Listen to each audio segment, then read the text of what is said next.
Ladies and gentlemen, we would like to start the seminar. Thank you very much for coming to the MPA seminar, co-hosted event of the Tokyo International Film Festival today. Let me introduce myself. I am Murakami. I'll be serving as your moderator today. This seminar is being live streamed as a TIFFCom online seminar. Now, on behalf of the co-organizer, Ms. Belinda Louis, President and Managing Director of Motion Picture Association Asia Pacific. Ms. Louis, please.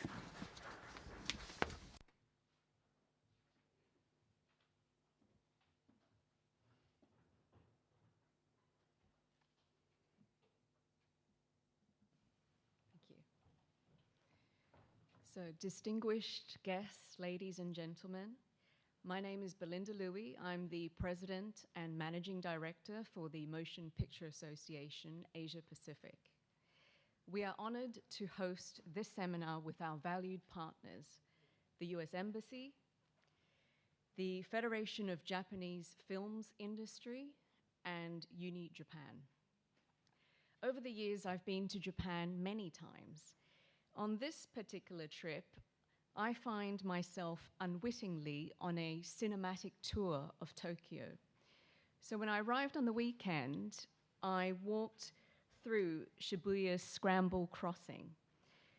And as many of you know, this famous crossing has been captured in many films, including Fast and Furious, Tokyo Drift. On the weekend, I also had dinner with my friends at Gonpachi, which, as you also know, was referenced in Quentin Tarantino's Kill Bill. And naturally, I'm staying at the Park Hyatt, where fortunately, not many things are lost in translation. So we meet today with a shared appreciation for the renaissance of Japanese storytelling and a renewed optimism for the ongoing success of the film, television, and streaming industry in the Asia-Pacific region. The energy and creativity in our industry is palpable. Japan is touted as one of the most important production hubs in the world, and the studios that MPA represent are invested in telling authentic, local stories that they hope will resonate with domestic audiences, as well as films and television shows that will reach new audiences around the world. Japan has been considered a cinematic powerhouse for the better half of the last 100 years, and it's also known for producing countless unforgettable anime series. Indeed, there are not enough hours in the day to enjoy anime such as Cowboy Bebop or Attack on Titan, which are now finding their way to a global audience on streaming services like Netflix. And there are not enough hours in the day to enjoy great dramas like Tokyo Vice, which will be discussed in this afternoon's panel sessions. MPA was delighted to screen Hirozaku Korida's Shoplifters at our headquarters at Washington, D.C., and to host the film's producer, Ms. Kaoru Matsuzaki, for a discussion after the screening. The film won the Palme d'Or at Cannes and Best Feature Film at the 12th Asia Pacific Screen Awards, with whom we partner on the MPA-APSA Academy Film Fund. It's a testament to Japan that it provides the creative freedom necessary for filmmakers to be able to tell stories that are sometimes critical of society, alongside the good news movies. This is a sentiment that is shared by American filmmakers for over a century. Japan has consistently ranked in the top 3 of global box office markets. We are happy to see Japan's box office regain momentum after the pandemic, and to see Japan help to boost Asia Pacific's performance. In 2019, Asia Pacific accounted for 40.6% of the global box office share. This was followed by North America at 28.9%, EMEA at 23.8%, and LATAM at 6.6%. We hope that the upcoming terrific slate from our MPA studios will contribute to a vibrant Japanese box office. Tentpoles like Disney's Black Panther: Wakanda Forever and Avatar: The Way of Water, Paramount's Babylon, Warner Brothers' The Batman Legend, Sony's Morbius, and Universal's The Super Mario Brothers movie are just a few of the great titles that you'll see on the big screen in the next 12 months. Great movies start with great stories. The production ecosystem has radically evolved and transformed over the last decade. Film and television shows are now made all over the world. The globe is now effectively a giant sound station, and many countries are making it attractive for film and television productions to shoot in their own cities and their countryside. And that is the catalyst for our gathering here today, hosted against the backdrop of the Tokyo International Film Festival, in asking how can Japan become a bigger player on the global film industry stage. Our guest speakers will share their experiences with producing high-quality content in Japan and further afield.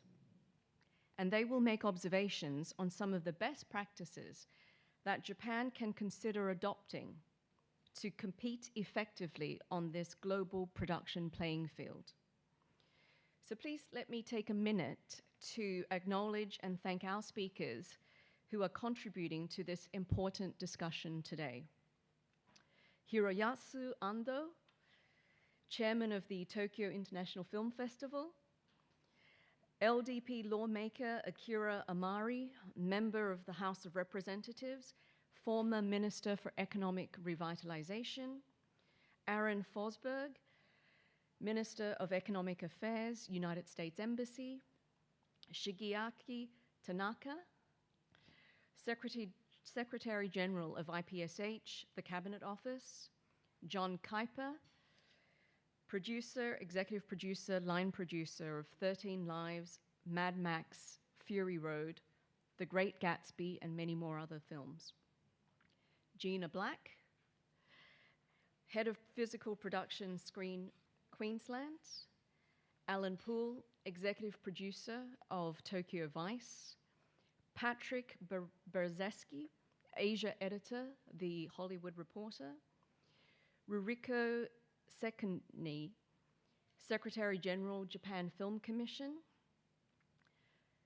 Meeting as we do once a year on this important stage during the film festival, we could not close out our discussion this afternoon without spending some time discussing the ongoing debate about how Japan might adopt effective measures to protect all of the great content that is being made in this country.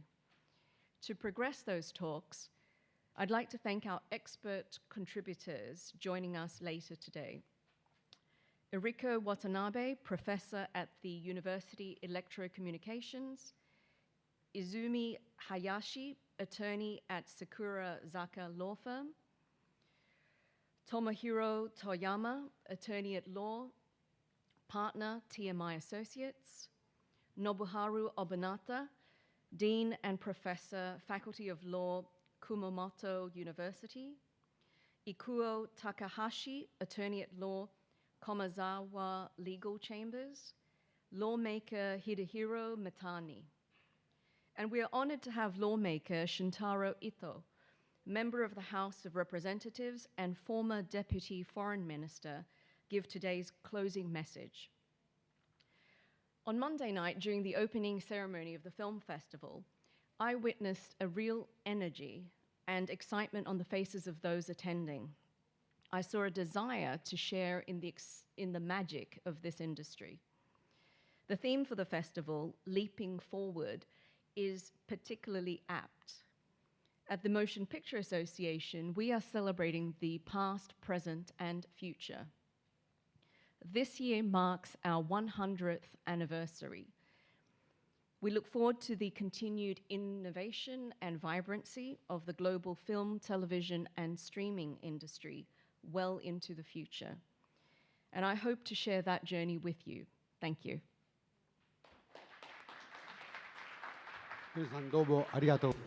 Thank you very much, Ms. Louis. Next, from the co-host of this seminar from Tokyo International Film Festival, the chairman, Hiroyasu Ando, floor is yours. Thank you.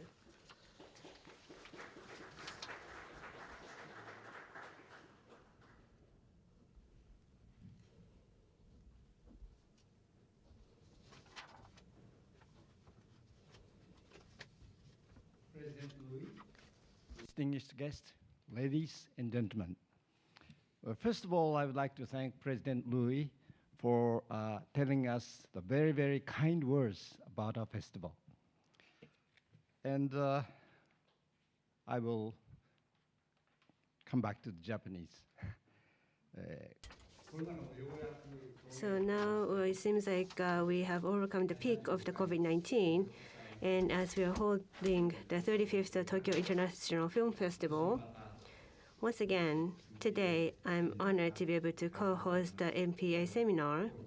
And it is my great pleasure, and I would like to congratulate you all on this. For the past 2 years, we in the film industry have been fighting against the tough challenge caused by the COVID-19.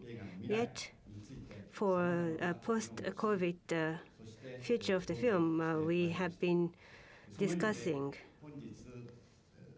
about how the future should be after the COVID-19. Therefore, the themes that will be taken up today will be very important as well as timely in that sense. Specifically, as for the remedies against the piracy, as people using online even more than ever, it is indeed the timely topic more than ever. And production incentives. This is an indispensable topic to reinvigorate the film industry, not only in Japan, but for the rest of the world as well. Therefore, I do hope that the discussion today on various topics will lead to the future and will be a fruitful one, and also praying for the shining future for the film industry. Now, compared to Ms. Louis' remarks, mine is quite simple and short, but we do have this culture of haiku, the Japanese poem. So with that, I'd like to conclude my brief remarks. Thank you very much. Thank you very much, Mr. Ando.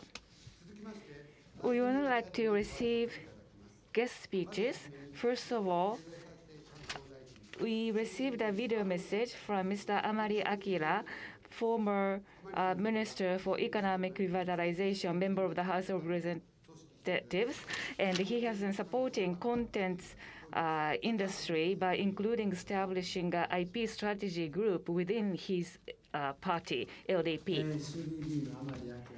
My name is Akira, a member of the House of Representatives. This year marks the 35th edition of the Tokyo International Film Festival, which I have been deeply involved in. And I am happy to see the festival being successfully held again this year thanks to efforts of everybody involved. At the same time, the MPA, which has been working so hard to improve the environment for a solid cycle of creation and protection through the protection of rights of content creators, is holding its 12th seminar today. The seminar has been held as a co-sponsored event on the occasion of the Tokyo International Film Festival. Thanks to the efforts of everybody involved, we have been able to create an environment that contributes to a cycle of protection of creators' rights and utilization of contents. However, with the diversification of devices, and especially with the distribution of various contents on the internet, infringement of rights and piracy using this platform have become rampant. So starting with the anti-camcording law, I have been making efforts on my part to ensure the protection of the creator's rights, which will lead to the next stage of creation. But the issue of rights infringement on the internet has been difficult to reach. However, thanks to efforts of all concerned, the lead sites regulation has been put into effect. We have also illegalized the act of downloading copyright infringing content as well. Consequently, such illegal activity has dramatically reduced, at least in Japan. However, the problem was that it was difficult to deal with the infringement by foreign operators with the servers located overseas. The legal authorities have requested that we do everything we can before taking the final step of site blocking, and we have been able to get foreign governments concerned to crack down properly through diplomatic negotiations, which has been partially effective.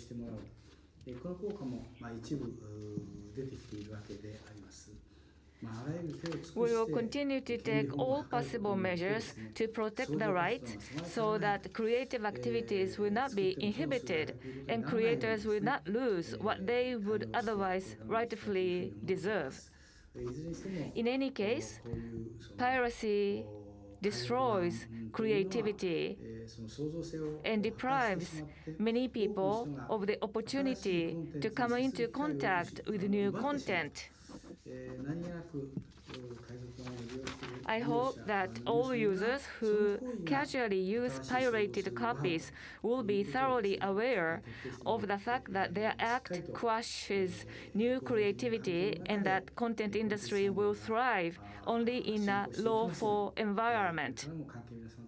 I am sure that we will have a good meeting with the good results today. Thank you very much.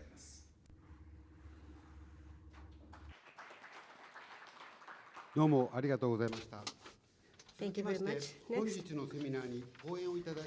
from the U.S. Embassy, who is supporting this event, Minister Counselor for Economic and Scientific Affairs, Mr. Alan Forsberg. We would like to hear your voice. Thank you. Good afternoon, everyone attending today. It is my great pleasure to be with you on this occasion.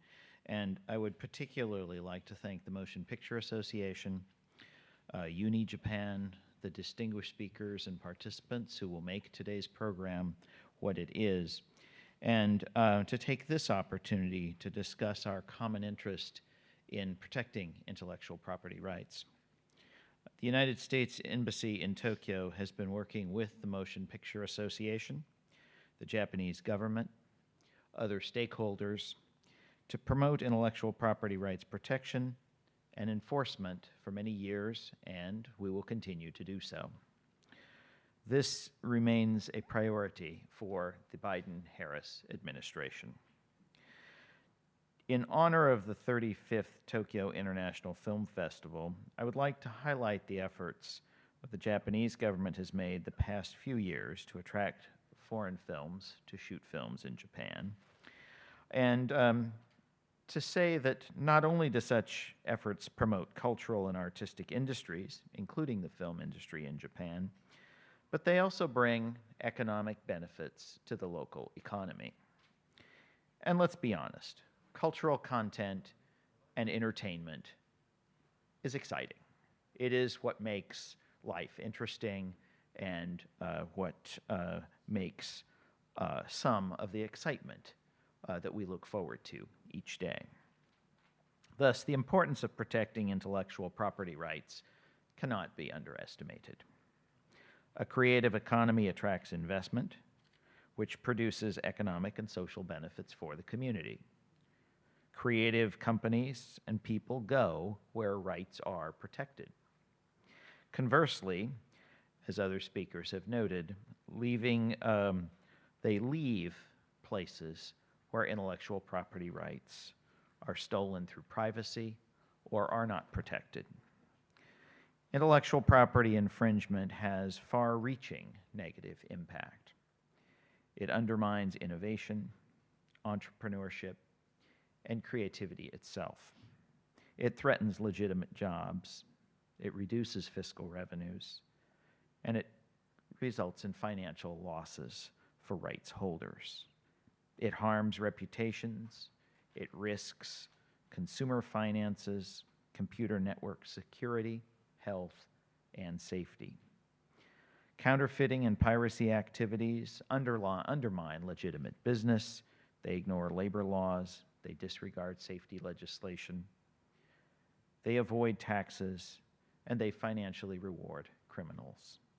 So facing these realities, we must work together to pursue measures to minimize the illegitimate access to content, while at the same time promoting innovation that will nurture and generate new businesses that we desire.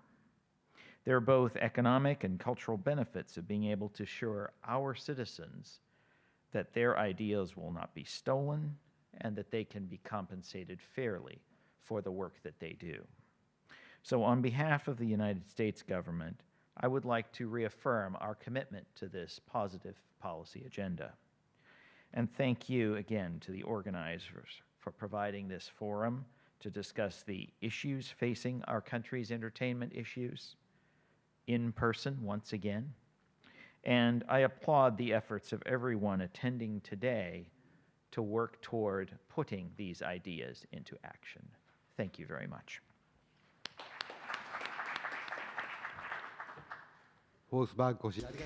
Minister Forsberg, thank you very much. Last but not least, I want to invite Mr. Tanaka Shigeaki, Secretary General, Secretariat of the Intellectual Property Strategy Headquarters of the Cabinet Office.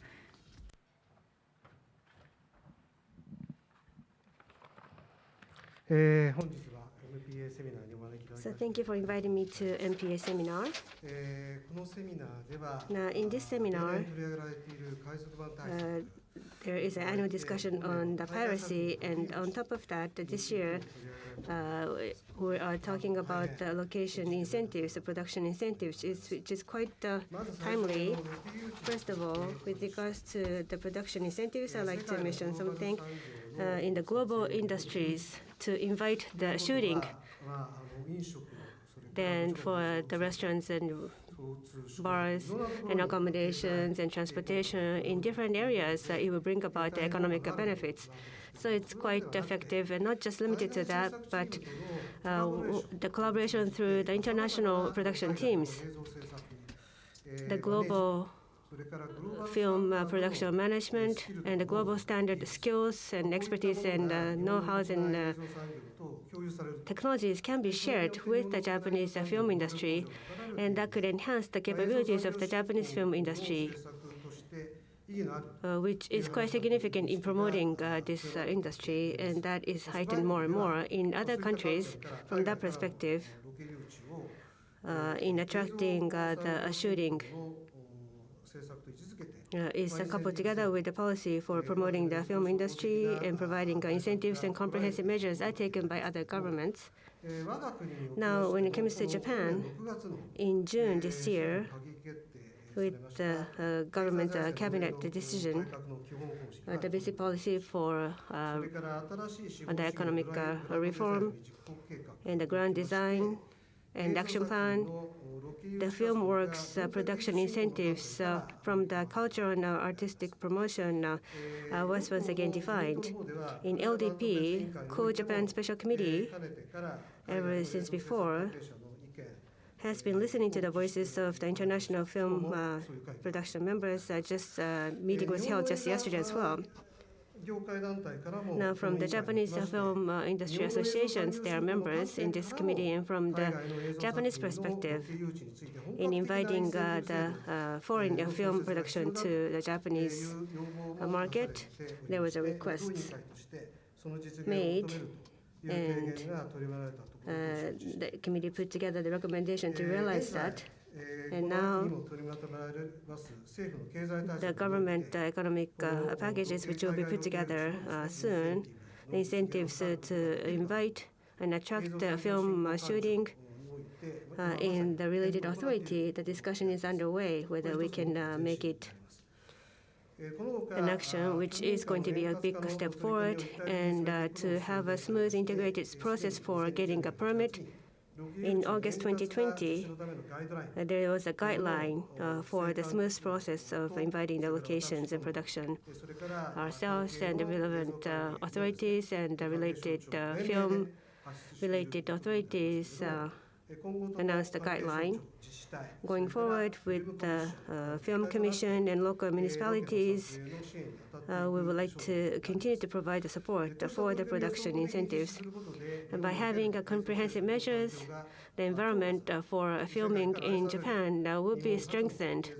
So the contents born out of Japan can be spreading across the world. Now, on the piracy, on the part of the government, in April 2021, we announced comprehensive measures for the internet piracy, and based on that, we have been taking the necessary measures. And the major initiatives include, as Mr. Murray mentioned earlier in his video message, 2 years ago, there was a revision of the copyright law, and the lead site and illegality, making illegal to download the illegal contents, and we've made some track record. Now, for the information disclosure for those sending out, the provider liability law has been revised. Actually, starting from this month, it is put into effect. And the process for the information disclosure for the sender will be simplified. And the urgent issue is Vietnam, or the damage that is coming out of the Vietnam is an urgent message in terms of the illegal sites. So it is important to promote international cooperation in that sense. The domestic publishers have launched the MBJ. The public initiative is to be supported by the government as well at the cabinet level to identify and detect the illegal site criminals. And we have been asking the Vietnamese counterparty. And Japan-Vietnam summit meeting confirmed the common interest in tackling this issue as well. Because of such initiative, on the Vietnam side, there is an investigation going on, and a large size sites have been closed. So we have seen some effect, but towards the full resolution, we still need to make more efforts. Now, majority of the international sites, contents delivery network service of Flareworks is used. Now, for this company, we're asking them to suspend the service, which is going to be the most effective and most immediate measure. So I'd like to work together with the related parties in approaching this company. And taking this opportunity, I would like to promote the collaboration So for whatever we can, the policy is to work on them at the earliest possible timing so that we can work on the piracy issues. In closing, I hope that the seminar will be useful not just for the film industry in Japan, but also for the rest of the world. Thank you very much for your attention. Thank you very much, Mr. Tanaka. We would like to move on to session 1. We are going to change the stage layout. Please wait for a moment.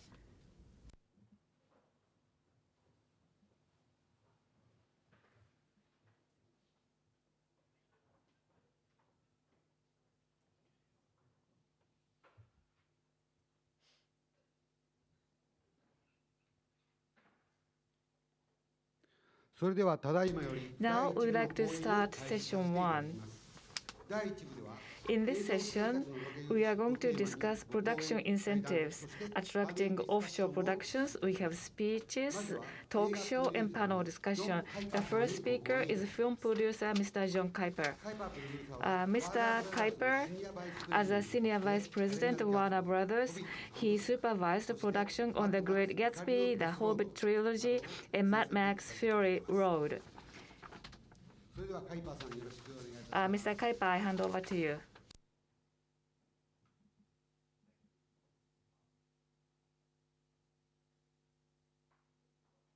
Thank you for having me. Thank you for to the MPA for having me here to speak about incentives. It works. Okay. I'm here to speak about incentives. I have a lot of experience with incentives because I've been a producer of films and also an executive at a couple studios. And the film incentives that I'm going to talk about are really around Australia, because I'm just using Australia as an example of a success story with incentives. So, and the ultimate question is why incentives? As you've heard, it has economic benefits and cultural benefits, which we'll get into shortly. So, as you can see with the slide, the Australian tourism industry has been impacted incredibly by film, what they call cinematic tourism. So, as back in '88, you know, there was quite a few films, and then you know, the support of commercial pursuit of the tourism industry, and it was very, very effective, and it still goes on today. So reasons for incentives include things like offshore investment. So it's just economic investment, fresh cash into the industry. And this is something that touches all manner of people, not just people in the film industry. For instance, you know, an example I use often is the car, the Duesenberg in The Great Gatsby, was worked on by over 50 practitioners in Australia that had nothing to do with the film industry. They were in the auto industry. So they were panel beaters and other you know, specialized industries. It also increases tax revenue from labor and goods and services that are consumed by the film's productions. It grows dynamic and clean industry with skills exchange and an opportunity for advancement. So the way you start an industry is first present incentives, get foreign films to come in. The local film industry benefits from that by having experience on those foreign films. Those local practitioners then go on to make their own films or work on local films, and et cetera, et cetera. You see the examples. And then film production drives many other creative industries such as design, fashion, publishing, music, performing arts, advertising, marketing, and digital. And then finally, cultural benefits, which I think we all know, you know, national identity benefits from telling your stories around the world. So again, these are some examples of Australian films and films that were made in Australia that it's known for, but these are also international films. And again, to really hit on the economic impact of these incentives, it's incredibly dynamic for an economy to have fresh cash come into the ecosystem, and that cash then is spent on labor, goods, and services. Tax revenue on that labor, goods, and services, in essence, almost pays back the incentive. So it's a very equitable model. And just by comparison, these are the countries around the world that have incentives. This is not all of them. This is just a partial list.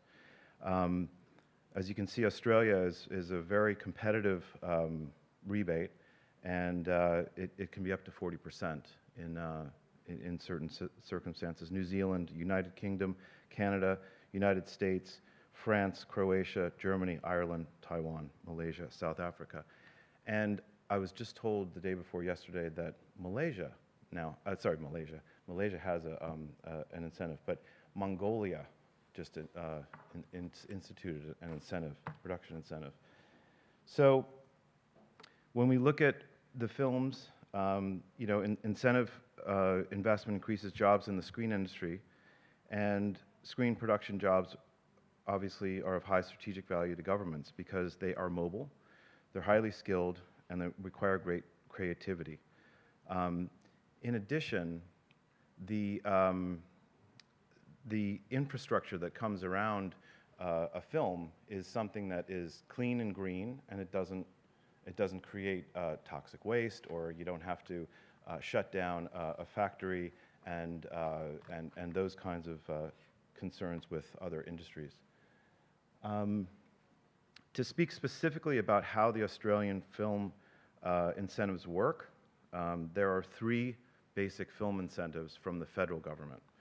One is the producer offset, which is only available to Australian producers, and it is measured by a significant Australian content test. So the minimum spend is 500,000 Australian, and it's 40% rebate for features and 30% for television. The second one is the location offset. Now, this is for offshore films. So this is for American or English or Japanese films, Chinese films, anybody coming to Australia and making films in Australia.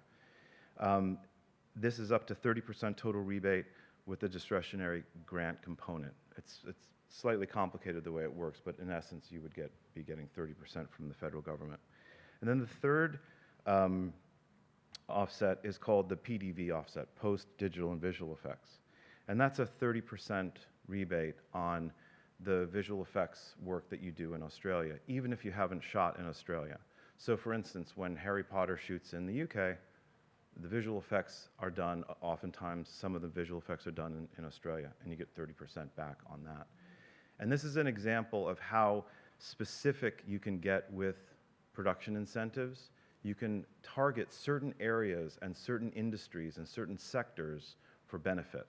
So I think it's an excellent program, and it's used quite a bit these days. Incentives can encourage screen projects to shoot in countries that double for where the story takes place. And you'll see down at the bottom Wolverine, which is obviously an interesting case study, where that was a film that took place in Japan, and the bulk of the film, most of the film, was shot in Australia. I think that in this case, if Japan offered incentives, maybe more of that film would have shot in Japan. So it's a good example. But these are films that didn't take place in Australia, obviously. The Caribbean, Pirates of the Caribbean, Elvis, and Unbroken were all shot in Australia, even though they took place in the United States. Australian state government incentives are kind of an add-on to the federal government incentives. So when you come to Australia and you're shooting in Sydney, you'd be going to talk to the New South Wales Film Commission and group about their incentives, and that's the top one. So you can get an addition to your federal government, which encourages people to come to that state. So there's a competitive business in between the states in Australia, and it's a testament to how many films come to Australia and shoot there, and television series. Queensland is a very attractive program, and you'll see a lot of movies in the last slide and coming that were shot in Queensland. And Victoria and South Australia also have excellent state incentives, which help. So getting back to cinematic tourism, some great examples recently. Ireland, 1 in 6 out-of-state visitors to Northern Ireland went there because of the influence of Game of Thrones. And that's a pretty amazing statistic when you think about it, if you're trying to improve your tourism industry.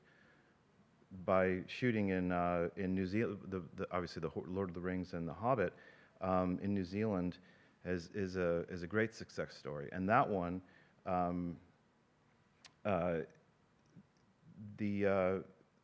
going back to 6% of international tourists cite the film as the reason for their trip. The single reason for their trip was to go because they saw the movies. So the benefits of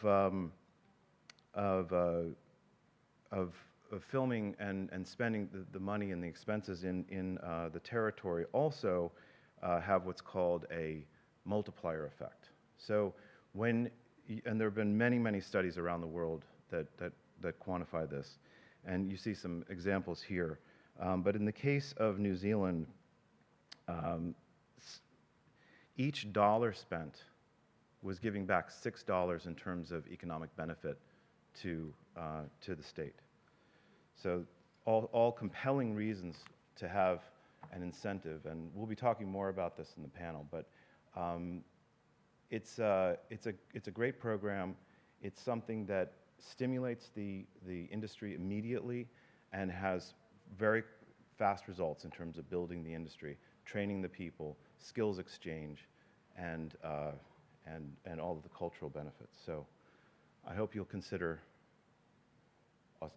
having the incentive here in Japan so that I can come back and work here as a producer. Thank you. Kuyper プロデューサー、どうもありがとうございました。 Thank you very much, Mr. Kuyper. 続きまして、Next, クイーンズランドヘッドオブフィジカル Federal Physical Production Screen Queensland, Ms. Gina Black will give a keynote speech.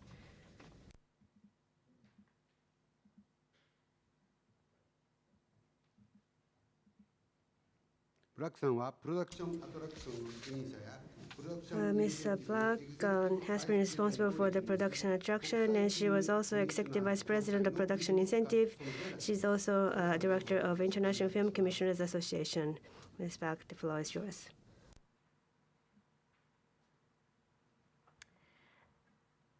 Konnichiwa, ladies and gentlemen. Thank you to Steve and Jenna and the Motion Picture Association for inviting me to attend this wonderful occasion, and also to present to you secrets of our success of filming in Queensland. So I have the fun stories to tell you, which is what John mentioned, which is the top-up funding to the federal funding, which is the largest amount of money. So my job is to help attract productions to come into Queensland, and that's where the competition begins. So as I mentioned, my name is Gina Black, and I'm currently the head of physical production. I've also headed incentives and attraction and lots of other senior positions at Screen Queensland.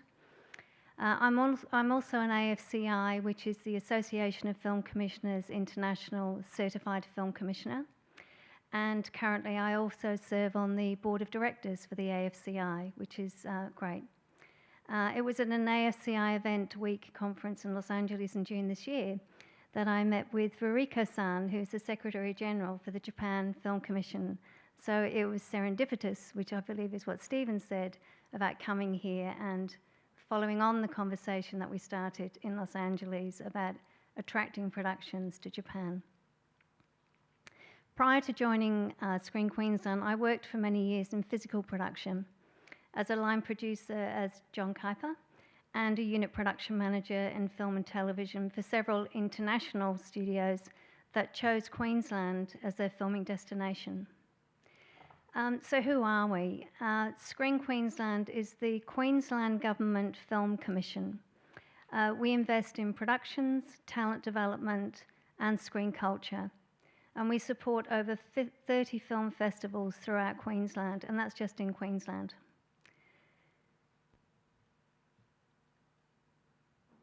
We also attract productions to the state. That actually is the biggest part of the work that we do. And we do that by providing competitive incentives, which includes location scouting assistance, which helps you decide to come to Queensland. We have financial incentives, which are a top-up, basically, to the federal incentives. We also have, and Queensland is the only state that actually has a state payroll tax rebate, which is very attractive to bring people in. And we also have local council support to help you with permitting and being able to film at some of our locations. And we do that through our Film Friendly Pathways program. And in Queensland, we actually have 77 councils. And our Film Friendly Pathways program through Screen Queensland assists filmmakers to go outside of the major cities. However, all of this is possible through the continued support of our Queensland government. And the Honourable Anastasia Palaszczuk, MP, Premier of Queensland and Minister for the Olympics. As Screen Queensland falls under the portfolio of the Minister for the Olympics, Screen Queensland therefore reports directly to the Department of Premier and Cabinet. So we report directly to the government, and that's where our funding comes from. Get that right? So just in case, if you've been to Australia and you want to know where we are, we're in the top right-hand corner.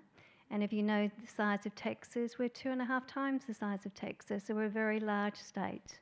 Hence why we have a Film Friendly Pathways program, and it's very important that we make sure people know that you can go out to regional parts of Queensland to look at very different locations. I'd now like to show you our show reel and just a little sample of the work that we do. Please take your seat. The show is about to start. Here we go. You're here again, knocking at my door. It's time to be someone I want to recognize.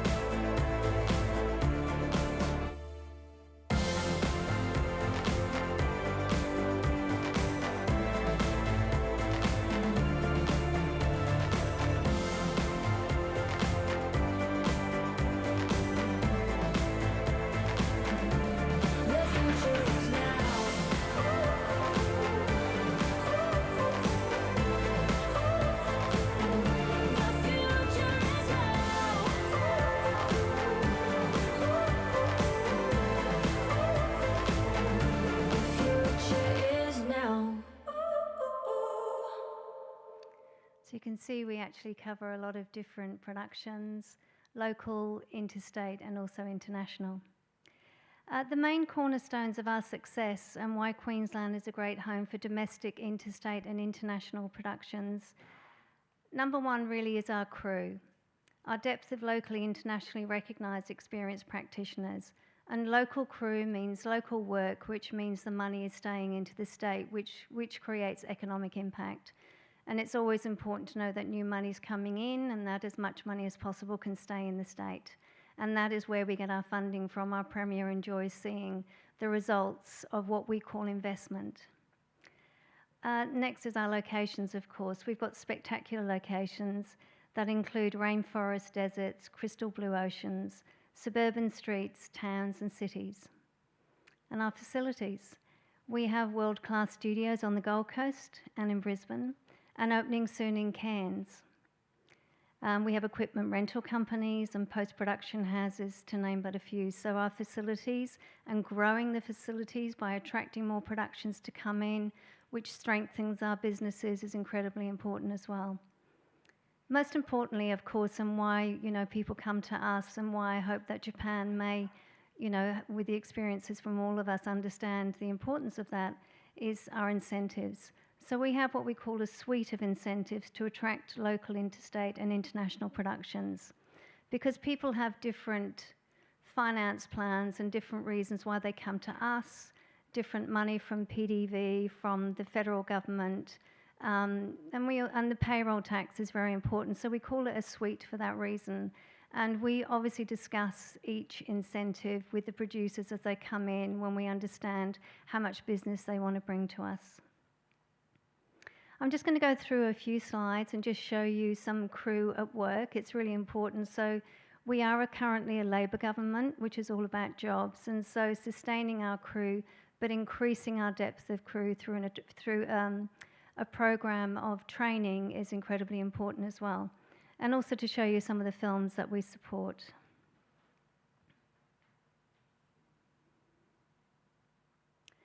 So this is a scene from Young Rock, which is for NBC Universal, which was shot at Brisbane Studios. There's some amazing, we have some great art directors, we have great props makers, we've got some really wonderful construction teams. And obviously this was during COVID, so lots of people are wearing masks. But we create, this is, most of the shows that we make within centres are actually meant to be other parts of the world. This is an interior scene for Young Rock with cast and crew and equipment. These are all sets. They're actually designed and built again by our wonderful construction teams. And attracting more films means that people can keep working, which is incredibly important. Our most recent production, which has just been released, is Ticket to Paradise. This is with Working Title Films and Universal. This is up on Hamilton Island, and this is a wonderful scene with Ol Parker, the director, and of course Julia Roberts and George Clooney, just in case you don't know who they are. This again is the crew working on Hamilton Island. What's interesting about Hamilton Island, it's actually a private resort, and it's very important that we negotiate very well with local industry and local suppliers. And while the film was being made on Hamilton Island, the island was still able to look after the customers that were there paying very high prices. So the Film Friendly Pathways program and those relationships and the red tape that we can help cut ahead of time for producers is incredibly important. Chris Hemsworth. So Chris actually only lives 90 minutes from the Gold Coast. He loves filming in Queensland since he did Thor Ragnarok. Interestingly enough, all the studios were full, and even Chris Hemsworth doesn't have the key, the magical key to get inside any of the studios. And this is the first time ever that the Gold Coast Convention Centre was used as a studio, and a 50-day shoot, 49 days of those were actually inside the convention centre. So you'd be amazed at how many buildings you can use to house people if they need to build sets.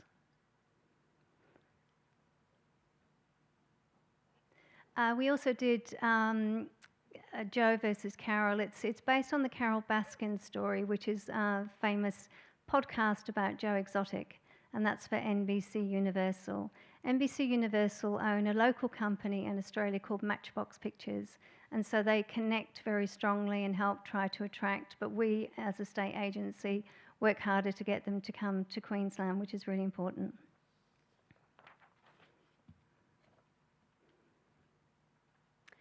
This is a scene in Tullabudgera Valley. This particular one was actually for Godzilla vs. Kong, the very first one for Legendary Pictures. We get repeat business with Legendary, which is really exciting. We always say if you attract them the first time, they'll come back, and they come back quite regularly, so we're very happy with that. The beaches on the Gold Coast as well, they're very film friendly. This is with Love and Monsters, which was for Paramount Pictures.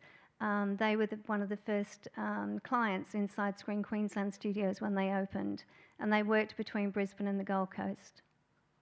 They get great support from the City of the Gold Coast, and it's probably the only council in Australia that also has its own incentive. And the mayor of the city, Tom Tate, his daughter is in the film industry. He understands it better than anyone else, so he works very hard to be able to supply more money. This is a scene from, The Wild Season 2. The Wild Season 1 was shot in New Zealand, And sadly, again, because of COVID, and we won't dwell on this obviously because we're on the other side, couldn't go back to New Zealand. So we were able to attract them to come to Queensland to do season 2. This is a scene from Thor Ragnarok. The Cedar Creek Falls is very film friendly. It's national park, but we're able to, again, cut the red tape, work with our producers, work very closely with government because we're government owned, and we're able to get into some of the national parks. And this is a great indication of the number of extras and equipment and crew that filmed there. It's a very popular area for filming. This again is at Cedar Creek Falls. We also work on interstate productions. This is a scene from Darby and Joan with famous Brian Brown and Greta Scacchi. They're iconic Australian actors. So we don't just do international shows, we also do interstate as well. Our picture perfect locations. Okay, so this is the skyline of the Gold Coast. And the city of the Gold Coast, those 3 new buildings you can see there, they're the new accommodation houses. And as I was saying, the city of the Gold Coast are exceptionally excited about bringing productions into the state quite often. So Gold Coast is a very popular destination. Mount Tamborine, it's actual natural rainforest. And what's interesting about this, the natural rainforest in Mount Tamborine is privately owned. So you don't work with the national parks on that one, we just go to the owners. And again, we work ahead with the owners and make sure they know a film is coming in and they open their doors, which is great. We also have wide expansive areas, so you can do lots of different styles of shows. We're not just known for the beaches. And this is a spectacular skyline of the city of Brisbane at night. A lot of international producers actually say that the city of Brisbane has a very generic look. So it's actually been used on many films, and if you put visual effects in the background, you can make it look like many cities around the world, depending on which way you shoot it. This is really interesting. This is Tangalooma Resort on Moreton Island. It's very popular with tourists and filmmakers. And this is a man-made reef, and it's actually repurposed some old shipwrecks. And it's been there a number of years now, and now there's a great marine life there, which is great. So tourists love it, and the filmmakers love it. This is really interesting. This is Paranella Park, which is in far north Queensland. This was actually built in the 1930s by Jose Paranella, and it was a gift to his wife. He wanted to build a castle for her, so he did. And she came out several years later. It's now used as an event centre, and we've shot many films up there, and they're very film friendly in far north Queensland. We also have desert. This is out in central west Queensland. The 2 nearest towns to this area, so lots of westerns have been made out there.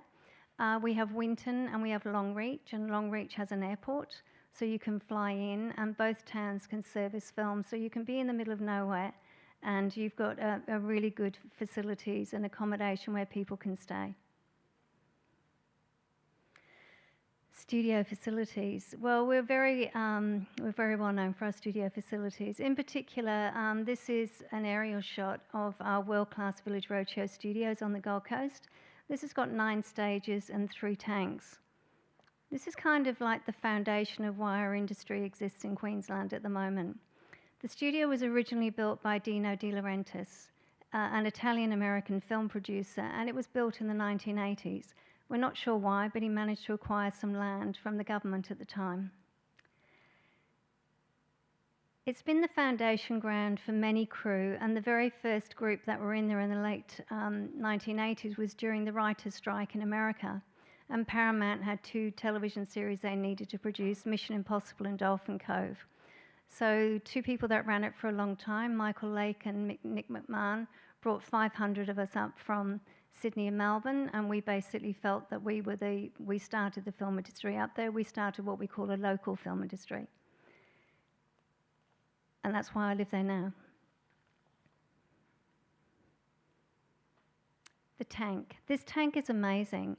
There are so few outdoor tanks around the world. Most people used to go to Malta. There are very many places around the world. This actually was designed and built for Fool's Gold, for Warner Brothers. And we have an incredibly array of underwater filmmakers in Queensland because of the oceans where we are. They utilise those for these incredible tanks using their expertise.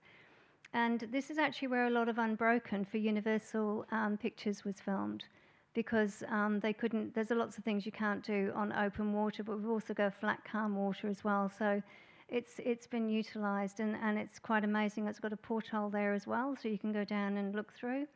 Also the Shallows for Columbia Pictures, San Andreas for New Line Pictures was made there. Also the Chronicles of Narnia, and also Pirates of the Caribbean, so it's utilised for many things. This is the back lot at Brisbane Studios, Screen Queensland Studios, which is quite new. This was a scene from Love and Monsters, or Monster Problems, which was then renamed Love and Monsters. This has got 2 sound stages and 3 purpose-built warehouses, which are really exciting. Coming soon, we're building a new stage in Cairns. This, because of the volume of people that still need stages, and there's so much stage space around the world which is being utilised, and you can't build enough. We always say as long as you've got a concrete floor and some walls, you've got a stage. But we also have a Premier that really understands the importance, and we push a lot of work up into far north Queensland. We're trying to establish a bigger film industry up there as well. And so this is a legacy, it will be a legacy, but our current government is very keen to build that. And we also have lots of post-production companies. We have Rising Sun Pictures that moved up recently, Cutting Edge, Alt VFX, Post Lounge. We also have a PDV incentive, which is very important to us. Baz Luhrmann, it's very important to us. The competitive suite of Queensland incentives to complement the federal PDV is really important, and that's how we were able to attract Elvis, apart from the fact the studios were busy in Sydney. Lucky us. So this is a scene, obviously Baz Luhrmann directed the film. Austin Butler spent most of his time here during COVID, which was great, and Australian Olivia DeLong plays Priscilla. And this is one of the largest budget films we've attracted to Queensland, and also the film that stayed the longest due to COVID. Baz also worked a large portion of the post-production while he was in Queensland, because he realised that there were so many good companies up here. So he actually spent more time and spent more money, and which was great for all of the local crew. This is an incredible scene from Elvis. There's a lot of scenes that were shot in Beale Street. This is a complete build. And this was on a block of land that was provided by the Gold Coast City Council. So an awful lot of time was spent building this street. Great cars, great extras, great lighting. This is a good example of what a scene can look like at night.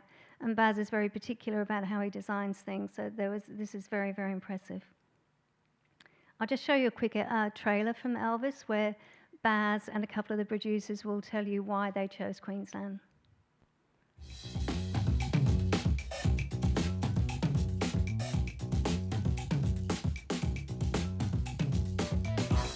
The Gold Coast is a holiday destination standalone. That's what it is. But so is Los Angeles. And it has a film business in it. So it's probably one of the few places in the world, like LA, where people go to have a holiday. So you have all of the accommodations and the restaurants and all the things that attract tourists. Therefore, it's a good place to make a movie, you know. And then crews are great. And of course, we get to collaborate with all of our long-term collaborators. That's a really big, big plus. We came to the Gold Coast, find ourselves in Queensland, very happy with the stages that are available there. Additionally, we had fantastic support from the Screen Queensland group and the Queensland government generally. They bent over backwards to make so many things possible.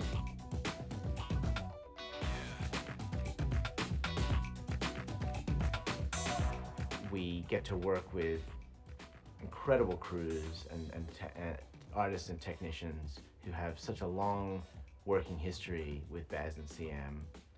Many of them going back to Moulin Rouge, a couple of people going back even as far as Strictly Ballroom.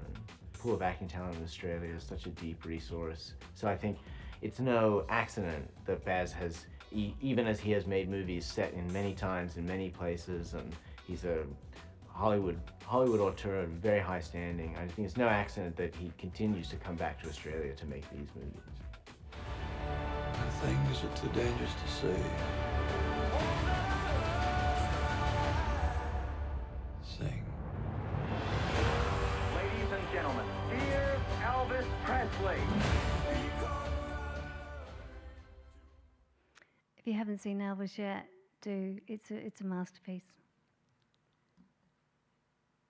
And here we have a still from the recently released feature film 13 Lives, currently now streaming on Prime Amazon, directed by Ron Howard and produced by the wonderful John Kuyper, who spoke to us earlier. This is the true story of the amazing rescue of the Thai football coach and his young team caught in an underground cave in Thailand, and I think we all watched that unfolding in front of us. All the studios were busy, so they were all filmed in warehouses and locations on the Gold Coast. And this film was produced straight after Elvis, and therefore a lot of the crew were able to go straight from one film to another. And that is what our intention is, to keep attracting productions in, to keep our crew working, which creates the economic impact because the money stays in the state. And that is our remit to our government. This is another still, because all of these caves that we all saw on TV, these were all designed and built, and John's team did such an amazing job in these warehouses. It was absolutely incredible to go and watch them while they were filming and afterwards. And John talks about sustainability and how green we are, and a lot of things were repurposed and sold on to other shows, which is really important. We connect very closely in Queensland. We kind of don't really worry about what the next show is that you're going on to. We just like to share information, and all of our art directors and designers and costume designers work with each other, and we've done it a lot more in recent times as well, to repurpose materials and clothing, etc., where we can. I'd love to show you now a trailer from 13 Lives. Hey Rick, you following what's happening in Thailand? Some kids stuck in a cave. Not only has Queensland proven itself to be, a fantastic place to film, great infrastructure, great talent, but when we scouted the locations along with our cinematographer, who's Thai, Sayampu Mukti Pram, we found that there were many places that looked very much like Thailand. So it was a fantastic fit.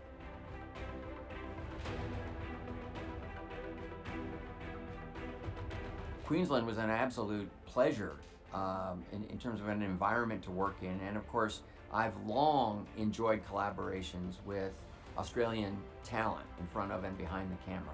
There's a spirit, there's a work ethic, and I can say now, having made most of an entire film there, it's there throughout the crew, and it's really a pleasure to work with people who are so dedicated, have such great spirit, and want to get the job done at the highest possible level.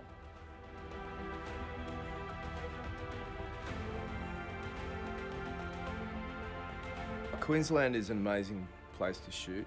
We went up to the Gold Coast right on the heels of Baz shooting Elvis there, and inherited a lot of his crew. And they were in such good mood. They'd had such great experience with Baz on Elvis. It's just world-class facilities, world-class crew, and it made me excited about the possibility of shooting other stuff there in the future. Okay, lads, let's do it.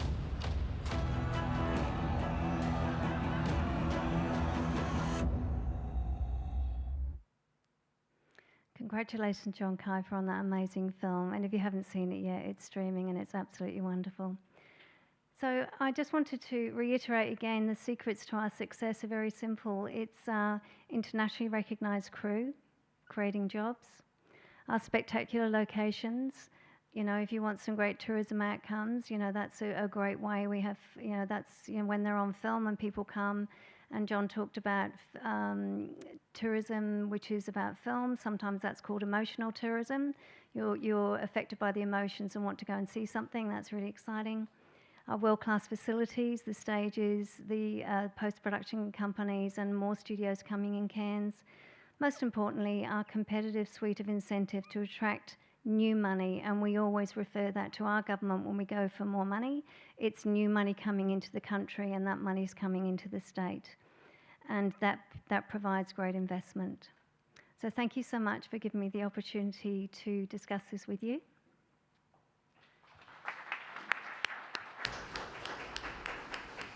Arigati. Gina, thank you very much. Next up, talk show featuring Alan Poole, executive producer of the very popular foreign drama Tokyo Vice, and Patrick Buzeski, Asia editor of the film magazine The Hollywood Reporter. Please wait for a few minutes because we have to change the layout on the stage. Thank you.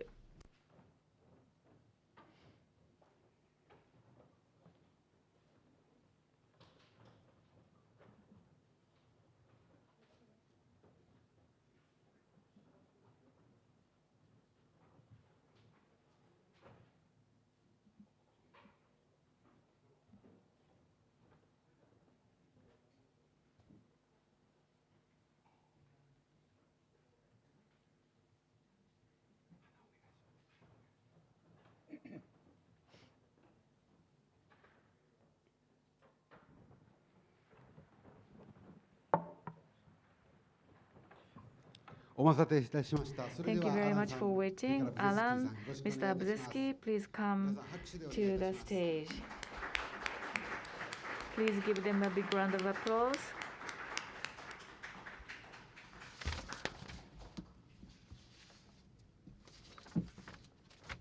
I'm good either way. Okay, I'll be over here then.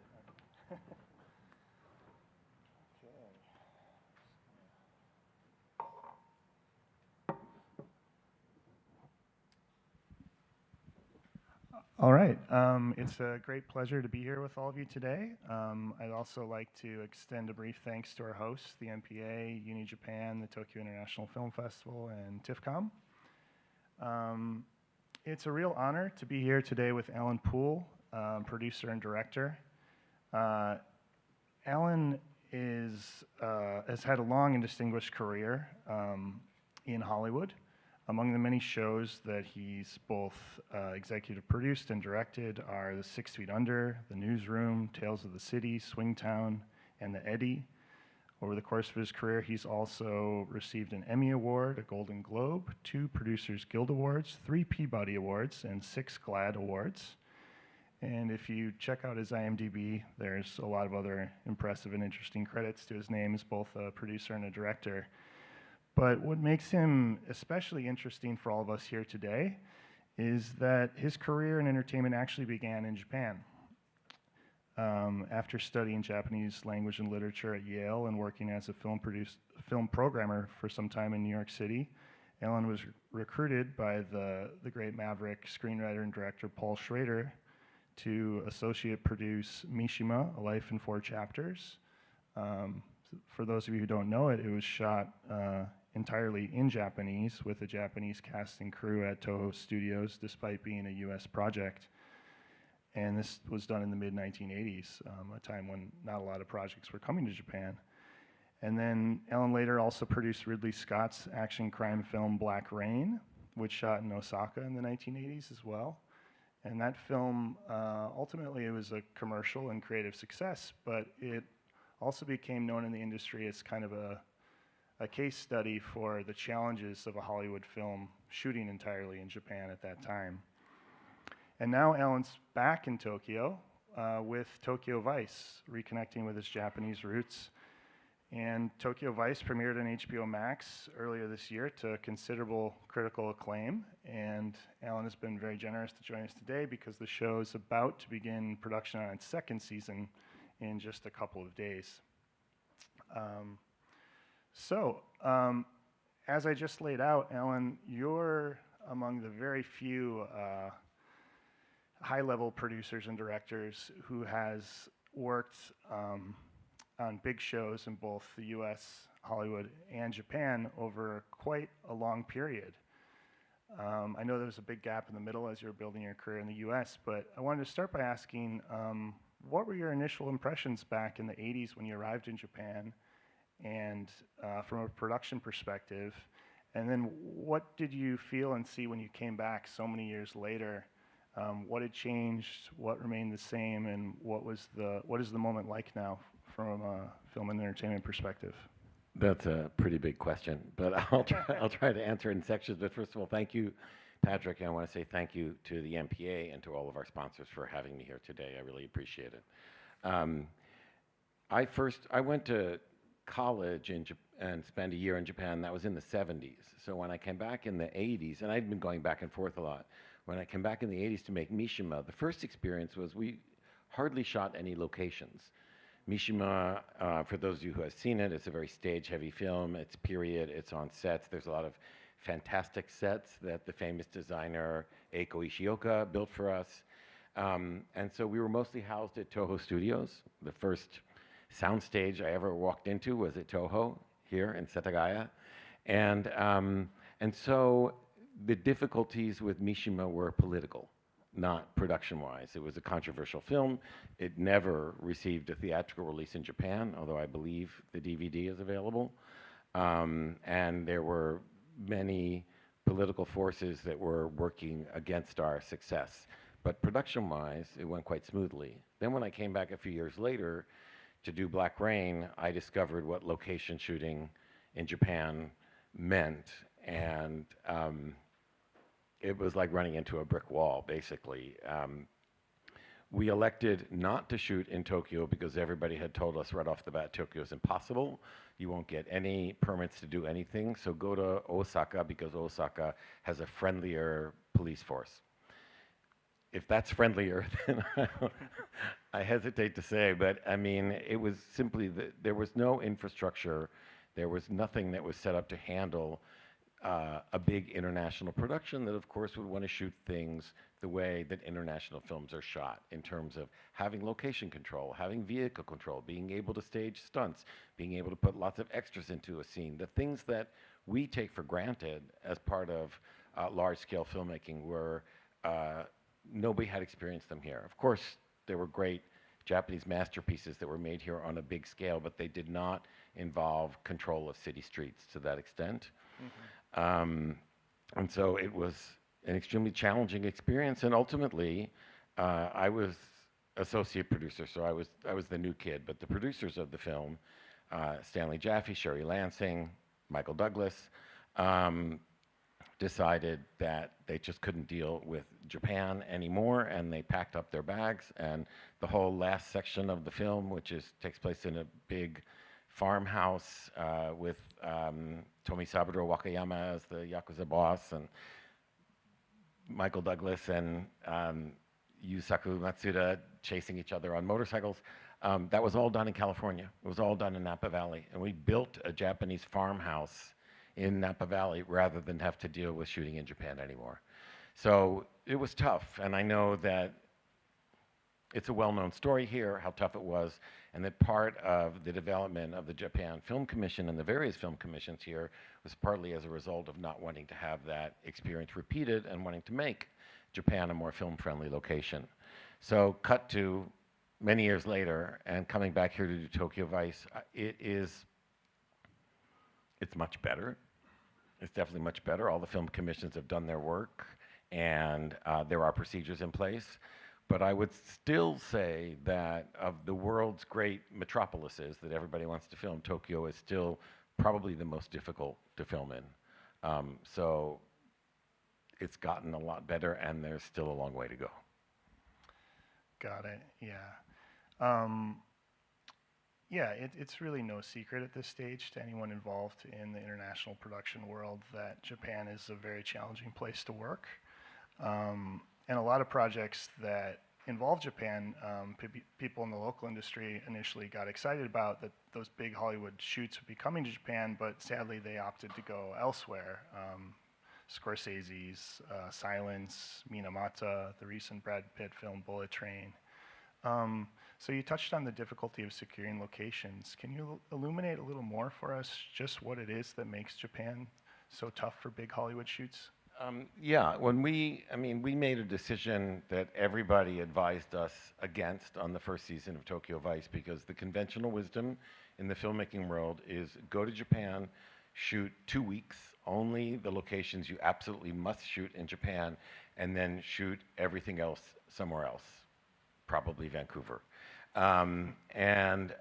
We made a decision that we were going to shoot every frame in and around Tokyo because Tokyo is in some ways the main character in the show. The show is a love letter to Tokyo, and we felt like if we couldn't be authentic and have that authenticity not only gain the respect of Japanese viewers, but also somehow seep through to global viewers, that we would have failed. So we pitched our tent and went to work. In a nutshell, the thing that makes location shooting here so difficult is that everything is local and control is local. And so there isn't any, what we like to call one-stop shop place that can say, we put our stamp of approval on this film project and ask everybody to cooperate. So most of the location cooperation you need will come from the local police. There's also cooperation you need from vendors, shopkeepers, residents, of course. But generally, it's all under the umbrella of the police, but the police are local. So if you want to shoot in Akasaka, you're dealing with the Akasaka police. If you want to shoot in Kanda, you're dealing with the Kanda police.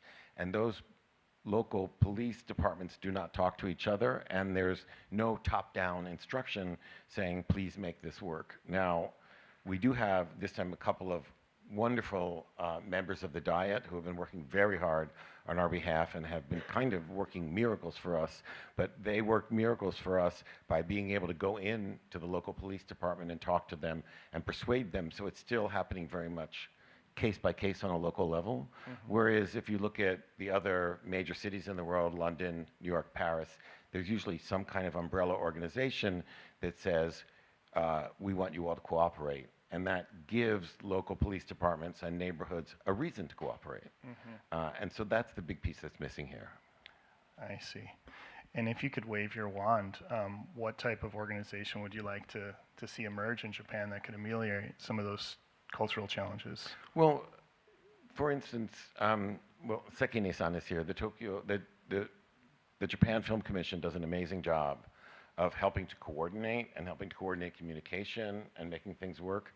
But if they had real authority as a quasi-governmental organization, then they have the skills. It's just about having the clout that you can actually ask the local police and the local residents to cooperate, and it will have traction. Great. So, as you mentioned, Tokyo Vice was the very first prestige U.S. drama to shoot entirely in Japan. So what were some of the strategies that you developed to work through the challenges that you faced? What was your crew like in terms of, imported versus local crew and talent? And what were also some of the things you did to avoid some of the pitfalls of cultural misrepresentation that some shows in Japan have fallen prey to? From the beginning, we made it one of our main goals to make the show be a show that would play equally well with Japanese audience as with Western audiences. So, and that involves a lot of legwork and a lot of wear and tear and a lot of labor that will never be apparent to the American or Western viewer, but for us it was still worth it because we wanted to get it right and we wanted to be able to be seen as authentic from both sides. So that means an enormously intensive amount of work on script translation, particularly dialogue translation, which, as you know, is never, there's no one-to-one correspondence. You can't use Google Translate for dialogue.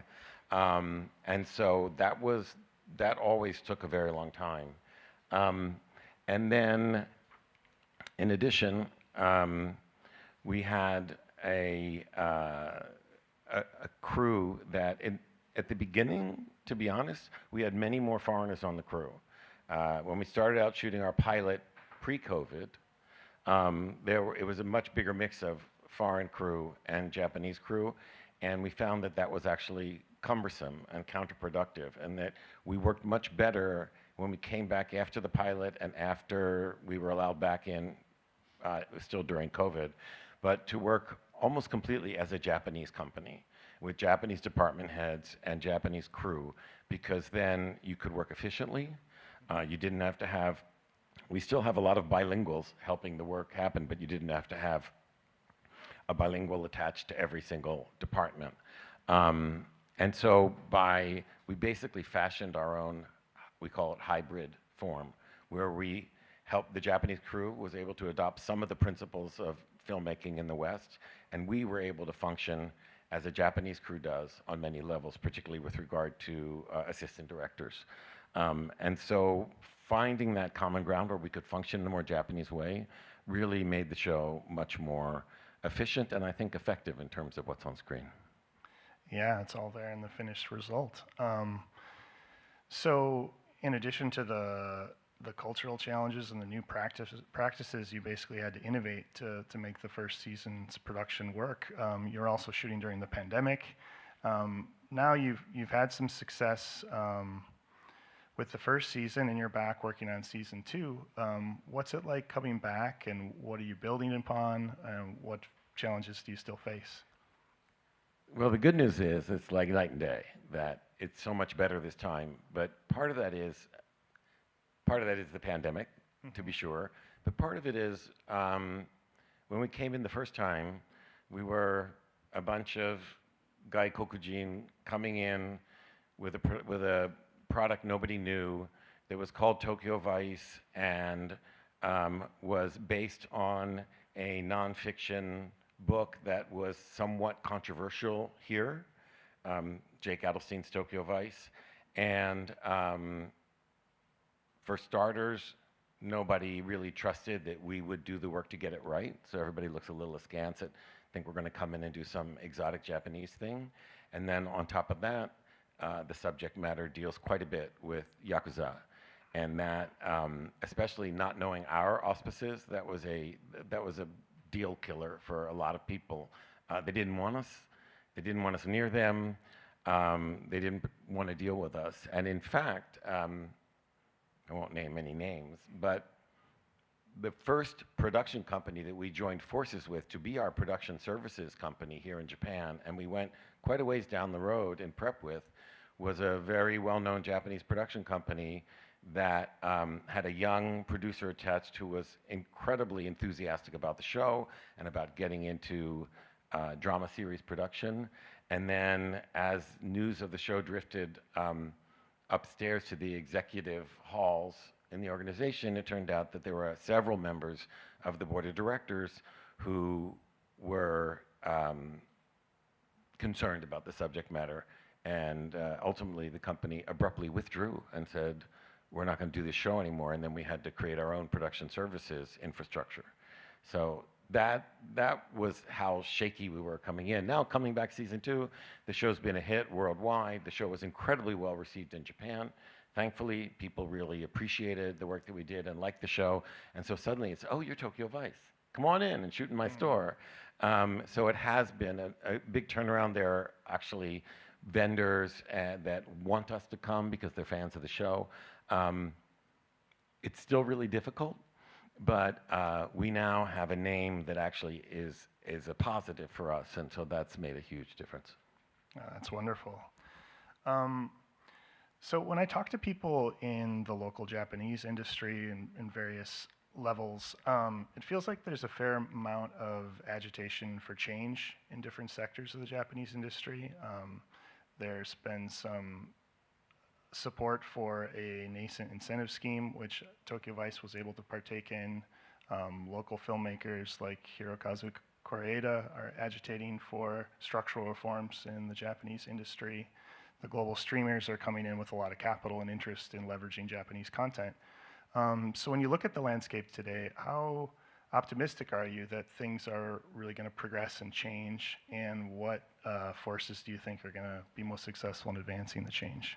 In the big picture, I'm very optimistic because, as you heard from some of our speakers today, there's a tremendous amount of goodwill towards promoting more film production here and making Japan, and especially Tokyo, more film friendly. And so I feel optimistic. The trickiest part is that there needs to be a much bigger incentive program. For starters, you saw the numbers that John put up about the kinds of percentages of rebates that other nations, including Australia, offer to filmmakers. And here it's really just baby steps. But the other thing is you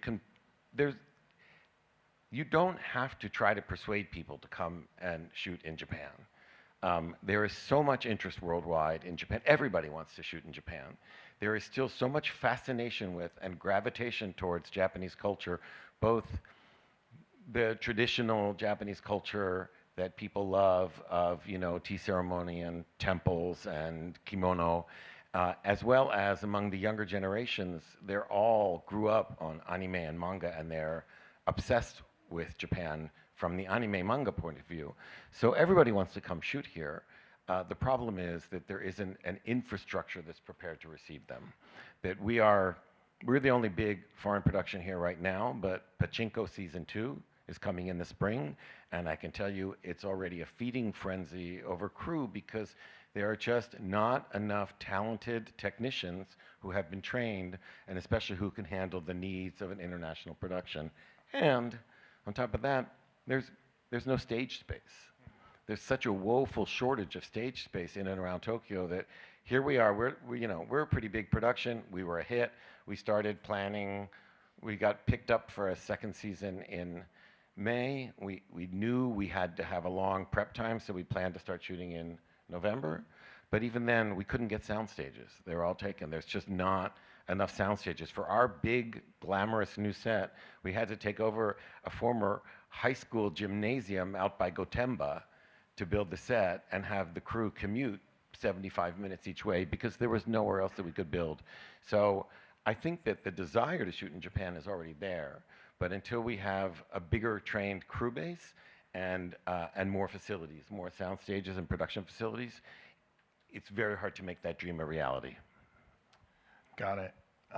Yeah, the opportunity's there, and now we need to prepare for it. Yeah. What kind of reaction have you gotten from people you share your experience with on Tokyo Vice in Hollywood? You know, the film industry is a pretty small community, actually. Usually when there's a nightmare story, it spreads fast and people learn to stay away from that territory. And when there's a positive story, that also spreads.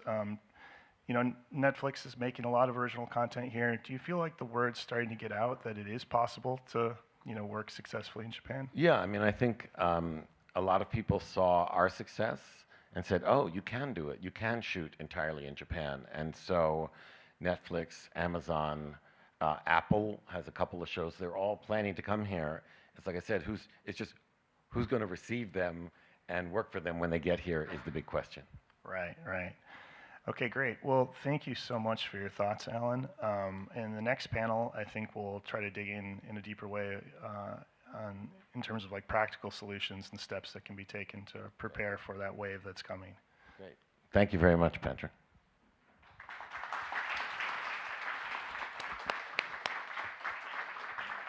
Thank you very much, Mr. Puo, Mr. Buzeski. We are going to change the stage layout, so please go back to your seat for the moment. We are going to move on to the panel discussion. I need some more time for the change of the stage.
Thank you for waiting. We would like to start panel discussion on how to gear up a globally competitive and sustainable production sector.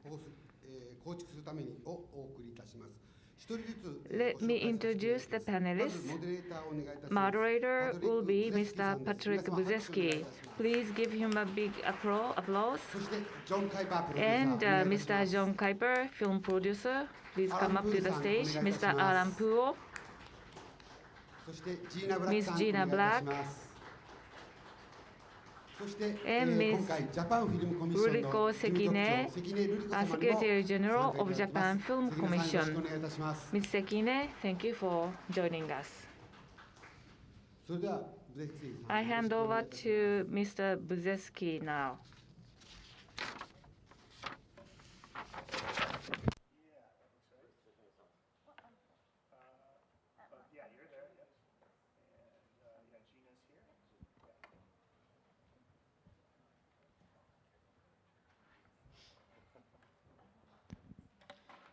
That was a quick test of my katakana reading skills. I think I passed. All right, so this panel is titled How to Gear Up a Globally Competitive and Sustainable Production Sector. So what we're hoping to do is to have a kind of constructive group chat to build upon and dig into some of the themes and ideas that we touched upon previously. You've gotten to know John, Alan, and Gina a bit, so I'll just briefly introduce Ruriko Sekine. She is the Secretary General of the Japan Film Commission. She was born and raised here in Japan in Nagasaki, but spent 10 years in the United States. And after she returned, she worked as a magazine editor and then changed careers to become a regional film commissioner, spending 5 years in Nagasaki as the prefectural film commissioner until relocating to Tokyo in 2008 to establish the Japan Film Commission, which is a real ally to all inbound film productions. So to begin with, John, we touched on a lot of this briefly in different ways, but to sort of set the table for us, could you lay out what makes a country an attractive place to shoot for a big incoming project from overseas? Yeah, so incentives are really key. When I was at Warner's and as an independent producer, it's really about finding the most resources that I can provide for the film, whether it's for the director, the crew, the visual effects, all of those things.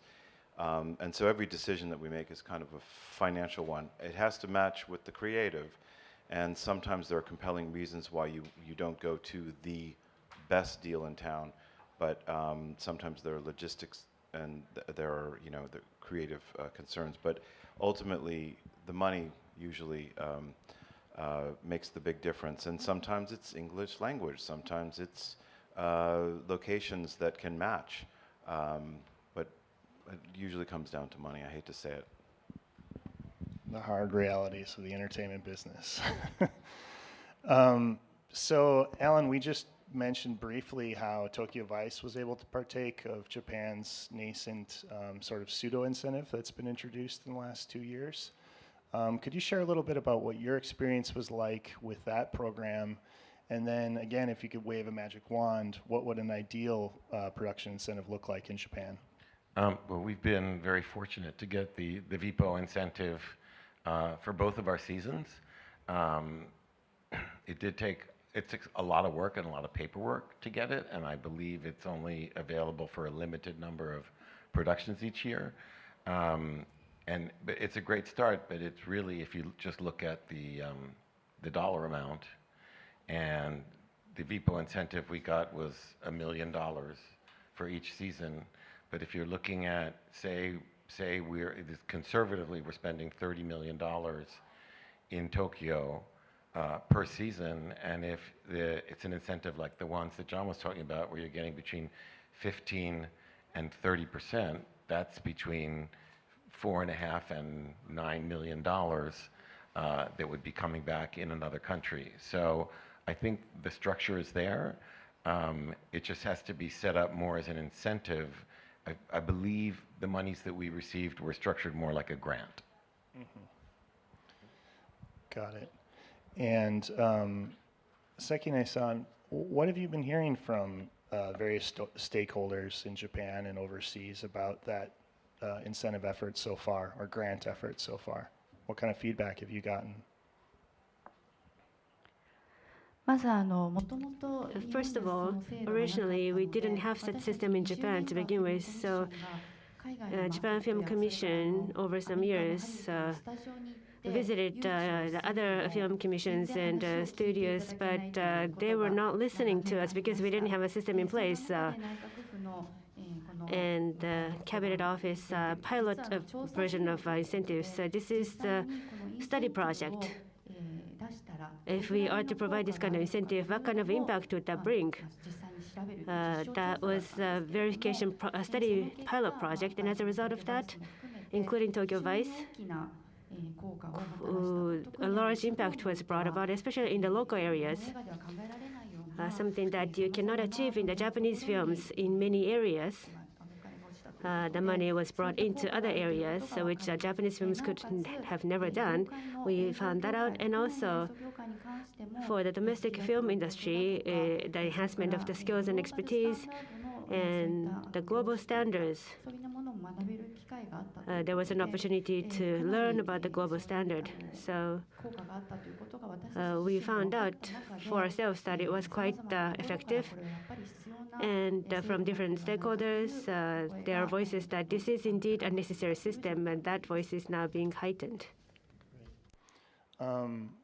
Gina, we've been talking a lot about an incentive that would benefit incoming productions, which of course has a lot of benefits for the home country and economy. But in Australia, there's also incentives that local films partake in.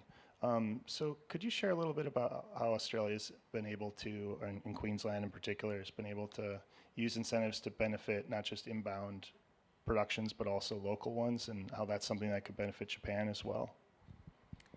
Yes, so Screen Australia is the federal funding body which our Australian producers can go to. And interestingly enough, Elvis used the producer's offset because it had so many significant items that were required to receive the 40% rebate for a feature film that goes to the cinema. And so our producers in Queensland, and we help develop their IP, we work with them from the beginning to help them establish themselves as companies.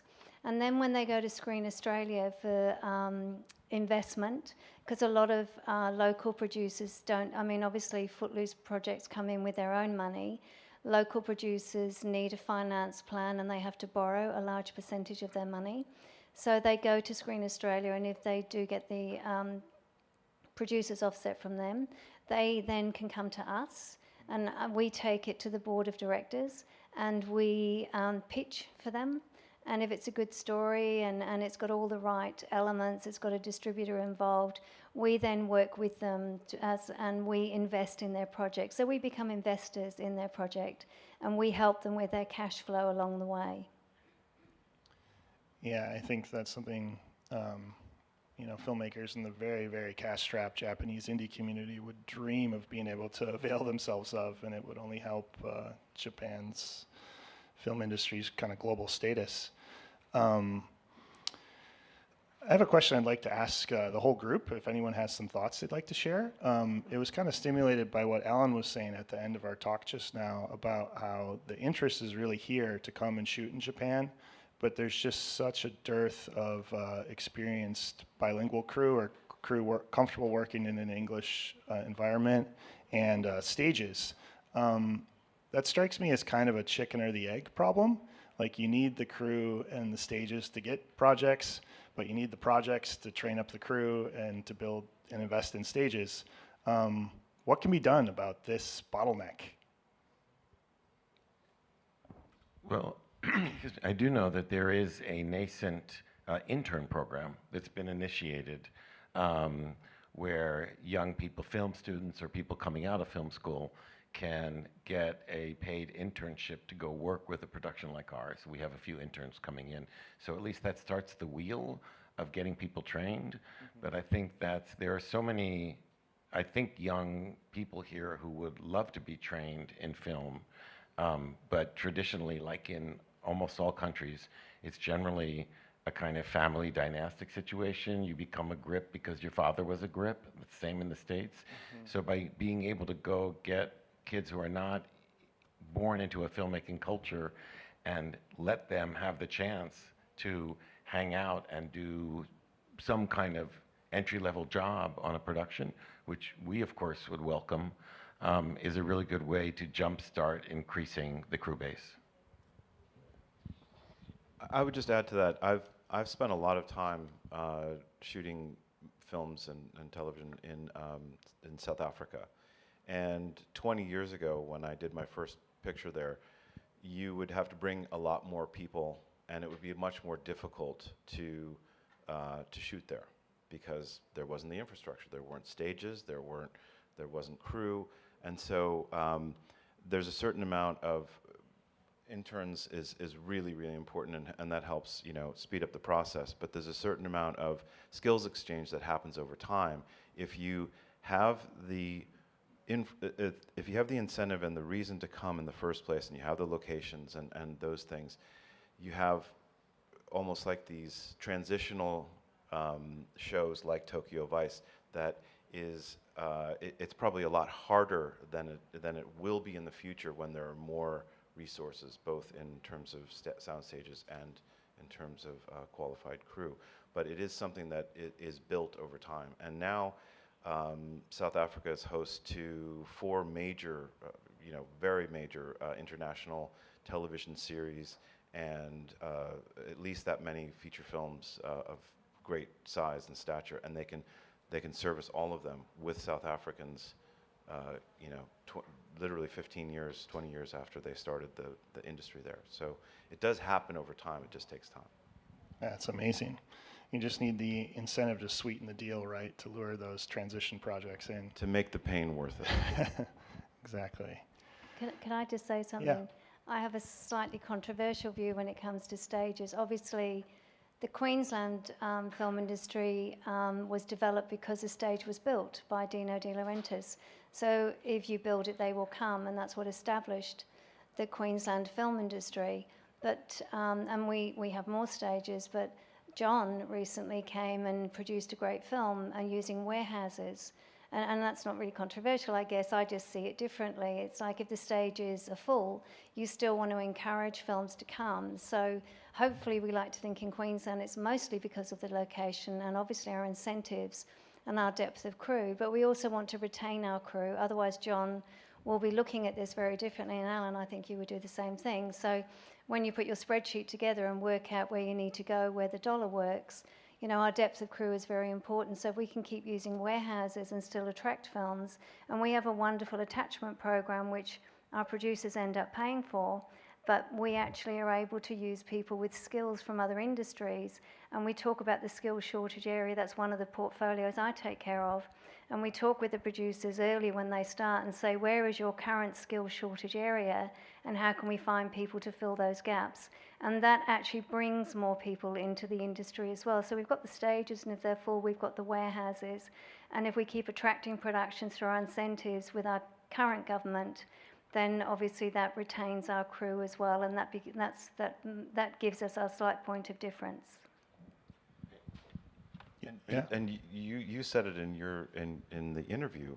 You're going all the way out to a high school gymnasium. I mean, production will do crazy things to make it work, but it's the incentive that helps you offset those additional Yes, costs. and just to add to that, because of the shortage of sound stages here, from the very beginning we've been scouting warehouses, but which if you're in LA, obviously a much more spread out city, it's very easy to find warehouses, and we all know now how to convert them so that they can be soundproofed and run as a sound stage.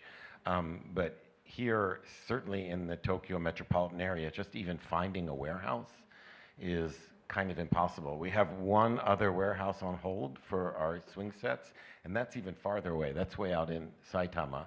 But in most cases, Japanese warehouses are full, and they make more money as warehouses year-round rather than to make themselves into a studio without knowing for sure how continuously they would be booked. So I do think another thing that would be helpful would be if some entity in the government could buy some warehouses. Just buy some warehouses and put them on hold so they can be converted easily into sound stages. That would automatically, dramatically increase the infrastructure available here. Yeah, please go ahead.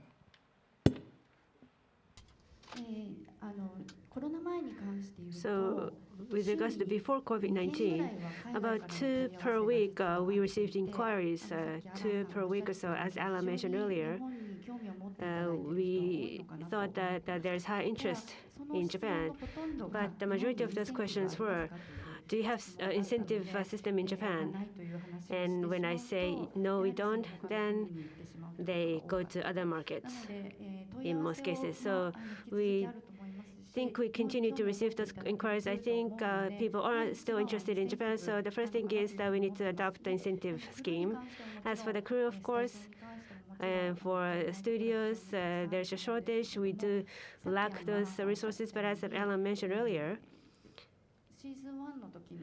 during season 1, towards the latter half of season 1, the Japanese crew, there were lots of Japanese crew with some support from the bilingual staff. They were able to bridge between the Japanese and the bilingual, so that enabled a smooth shooting. So by going through that experience, I think we can develop and train the crew. And for the locations, the police, over 20 years, Japan Film Commission has been trying to get the permit in local areas, and Tokyo as well, the police are starting to cooperate. Now it's getting possible. So in that sense, the safety, security, and the fact that it can be done by accumulating those good practices, I think there will be more that we can offer. So first is to invite. And for that purpose, the biggest bottleneck is a lack of incentive scheme. That's how we feel. Great. So we wanted to reserve some time to hear from you. We have, I think, 5 to 10 minutes left, so we'd like to turn it over to the crowd to ask questions of our distinguished panelists. Anyone? Stephen Jenner. That's, yeah. That gentleman.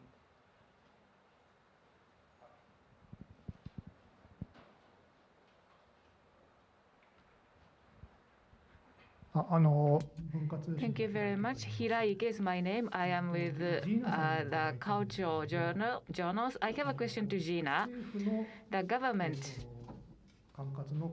So you are a federal agency, Queensland Queensland, but having a studio as a federal agency, it is unthinkable in Japan.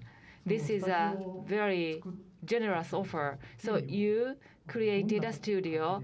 How did you end up with building a studio? I am interested in that. Thank you for your question. We didn't build the studio. What we did was we found a series of properties, and our government leased the buildings. And out of the 5 properties, which were large warehouses, which is very close to the city and near the airport, but not underneath the flights, which is good. And we have rented it, and we turned 2 of them into sound stages with the support of the owners. So we did a lot of negotiation, which we do a lot in Queensland, which is what our Film Friendly Pathways program is about. And that's how we turned them into stages, so we rent them. And the same with a new one, which is going into Cairns. So again, we are going to lease that property, and we're going to design a set within the building, and then we'll provide facilities on the outside as well. So we haven't bought them, we've leased them, and the longer that we can bring productions into the state, the longer our government will allow us to lease them. I think most people know that building stages from the ground up is really expensive, and you have to have a really good business plan to make sure that you get that money back again. So leasing is a good way. It's much cheaper than building them from scratch.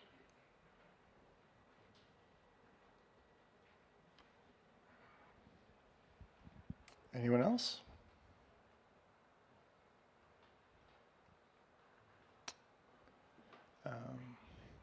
Is there anything you guys would like to ask of each other? It's an unconventional approach, but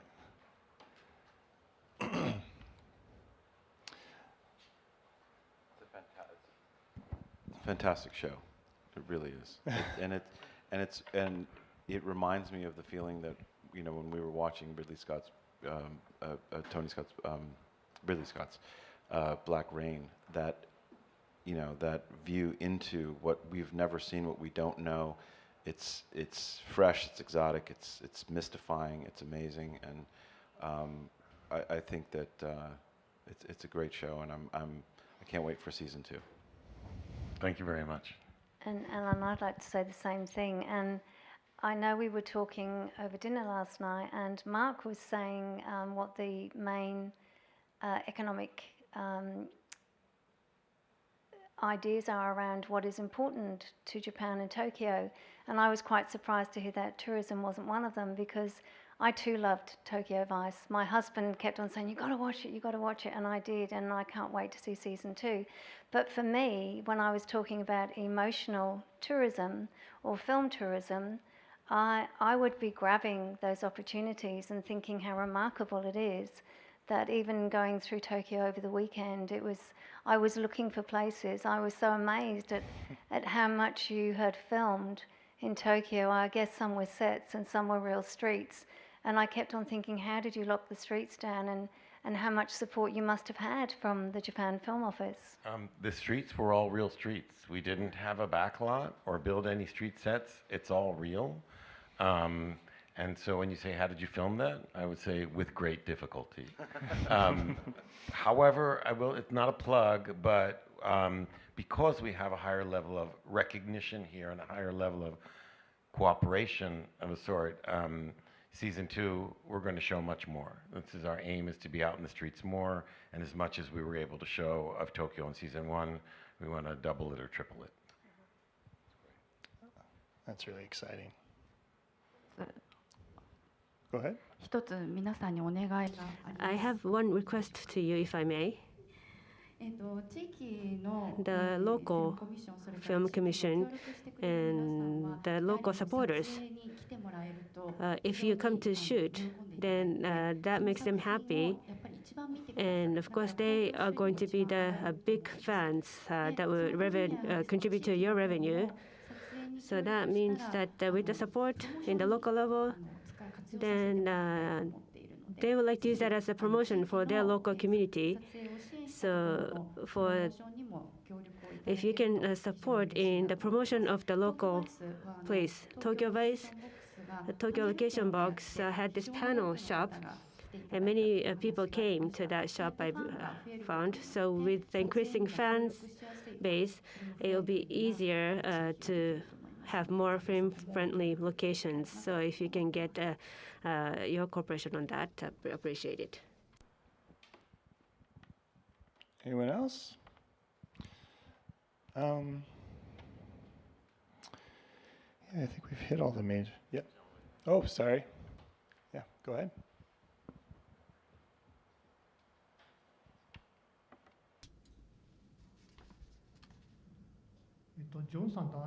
I have a question to John and Alan. Actually, in Japan, when you shoot films in Japan, what kind of incentive specifically for feature film? If you want to produce feature film, a big budget film, how much incentive would you like to receive for deciding to come to Japan? In order to be competitive as a location, it would need to be at least 20%. But as I said before, I believe Japan has an advantage in that the country itself is a big draw. So even with an incentive that is more modest than other countries, I think you would pull in a lot of business. I totally agree. I think the target should be 20% because that gets you into a parity with some of the other markets in the world. But Japan is so unique that people will come even if it's more expensive to shoot in Japan because it's Japan. But I think 20% would be the target. Like the way people can go to Brisbane and shoot it as many different cities, I don't think anybody really wants to come to Japan and shoot it as New York. So it really is, the country is the drawing point. That's true.